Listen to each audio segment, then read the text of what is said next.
The start-stop feature is designed to improve fuel economy by turning the engine off temporarily when it is not needed.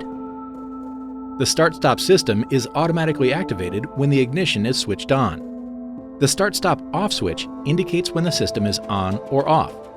When the system is turned off, a red bar illuminates. When the bar is dark, the system is on. Certain requirements must be met for the system to operate.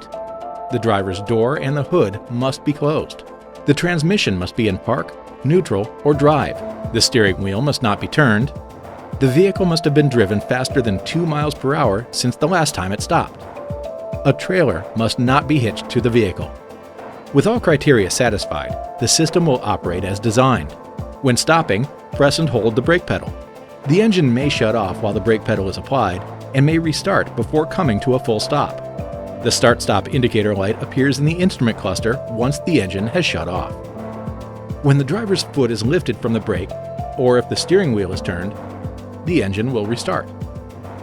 In bumper-to-bumper situations with adaptive cruise control active, the engine may also restart if the vehicle ahead pulls away.